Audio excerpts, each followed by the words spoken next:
Hi, this is John Anthony. This is the week 4 assignment for FTE 217.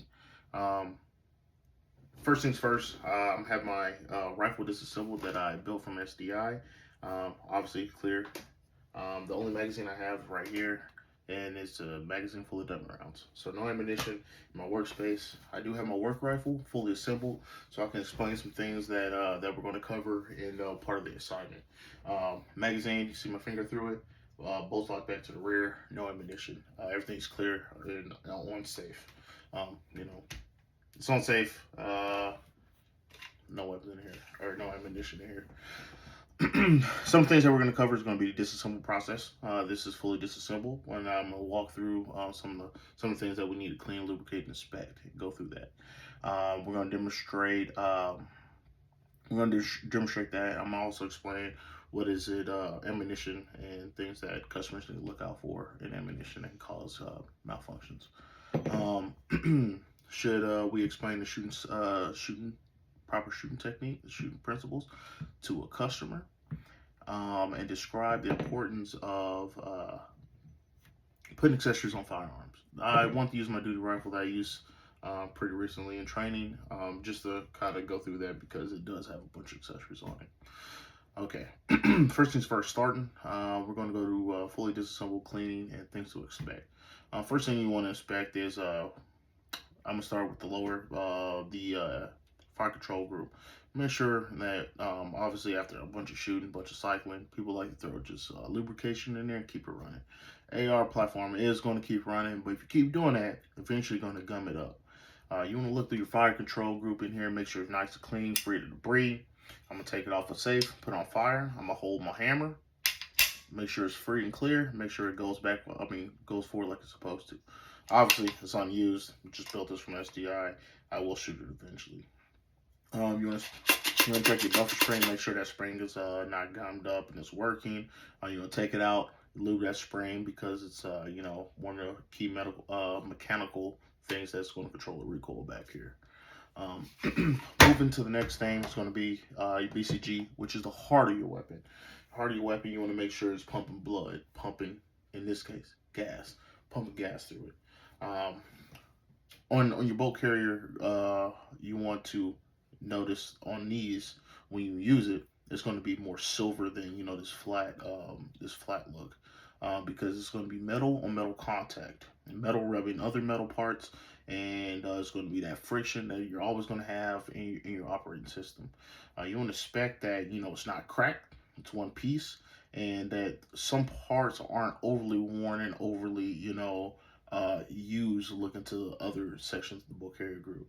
That being said, that means your system is probably overgas and you need to get it tuned. Overgas does mean it's going to be reliable, but you're going to be wearing and tearing those parts pretty fast. So parts like right here on the bolt carrier group, will get worn. Those are parts that you want to lubricate. You want to lubricate any part that has contact with other metal parts. Like your bolt, your bolt.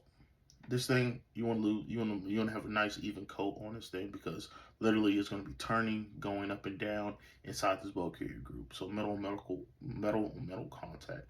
You want to make sure your rings have a nice little thin layer of oil on there. You want to make sure your teeth, your locking lugs on here are nice and even. Literally, I had a guy on my team. Literally, one tooth was chipped because he had an overgas system, and it was just not firing. It was a single shot rifle. It's because it was just locking up on him. And I noticed, it's like, hey, one of your teeth are bad on here. You need to fix this. As soon as he got another bolt, fixed it, ran smoothly. You want to make sure your extractor is good, so you pull out your round once it's expended and fired. Notice that. You hear that? Once you hear that metal on metal, that metallic sound, that metal on metal sound, that means it's going to be contacting each other. Once that stuff is contacting each other, you want to make sure everything has a nice evenly layer of lube on it. Putting this back together. If you can hear that, that's metal on metal contact. So you want to make sure everything has a nice little even layer of lube. Fully disassembled. when it's fully disassembled and your bolt carrier group is working properly, it should be evenly balanced like that. Charging handle, you're gonna throw some lube on here. Here, obviously it's unused, so it's fully black. You will start seeing that black wear off because metal contact, like I'm saying. If you can hear everything putting back together, everything's gonna have that metallic sound on it, and you need to lube it. You want to inspect the inside of this. You want to make sure your feet ramps are good and your teeth aren't getting chewed up from the locking on this, because that can cause your your weapon to get locked up if these teeth are marred up and chewed up from an overgas system.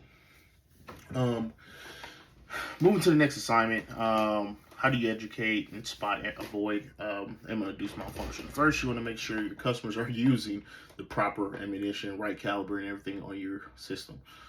Tell them to bring the ammunition in, what they're using. If you know there's some ammunition that's not working pretty well, and you know it from your training and experience or in use, just let them know. Give them that knowledge. Obviously, bring some things up. I'll have some ammunition, like myself using a piston gun on my 300 Blackout. I noticed that gun does not like hollow points, or does not like polytip ammo. Bring that ammunition. Show them that ammunition. You can actually go to the range with them, cycling around, and show them where it's getting hung up and why it doesn't like that ammunition. Educate them, walk them through, show them the different things on why it's not working. Should a gunsmith train customers on proper shooting technique? Of course. Not just for their safety, but for the operation of the system. If they're limp wristing, if they're covering the injection port while they're firing, they're going to induce malfunctions. If they're like holding the magazine, it's not seating correctly, they're going to induce malfunction. There's so many things that they can do that can induce malfunctions that they will blame it on the actual weapon system itself, when it's actually proper shooting stance and holding their weapon. So you definitely want to educate them. Make sure they're shooting right. You can clear this weapon, and you can tell them just hold for you, how you're firing, and what they're doing. And you can probably break some things down right there. If you don't see that, take them to the range, shoot some rounds, kind of teach them through. That's super important. Last thing, describe why it's important to know about accessories and when you put in a firearm, and if it's going to cause injury or anything, or malfunctions. I know it's a little running long, but so I'm gonna make it quick. So accessories are super important. You want to add stuff. Once you start adding stuff, you're close to your gas block, so you want to know, like, hey, this is your glass block. When you start, put stuff on your rail. If your rail is, too small, if it's not working, you can, change some stuff around. You can do this. I have a suppressor on mine for work. Obviously, you can't just put any suppressor on any firearm. And you want to educate your customers on that, because that could get them hurt. That could get their weapon, that could pretty much, make their weapon unserviceable. It could blow their weapon up. It could, do many different things. Even if their suppressor is rated for their gun, you want to make sure it's installed right. Make sure the muzzle device is installed right. Because if it's not lined up properly, you're going to have baffle strikes, or you're just going to have a combustion inside your suppressor through your barrel. That could be catastrophic and can get them hurt. Overall, just explaining what they want to do with their weapon, how they want to get their weapon to perform, and what they want to add. You can walk through them, use your experience, use your guidance through there to make sure they make the safest and best decisions going forward. I have a lot of experience with throwing accessories on there, trying stuff that doesn't work out for me. If somebody is entertaining the idea of throwing accessories, just ask them what they want to do, and try to walk them through their process to make sure they're doing the safest thing possible. With that being said, that's going to conclude it. I know I ran over a little bit of time. Tried to get through it as fast as possible. Thank you. I'll see you next week in the week 5 assignment. Thank you.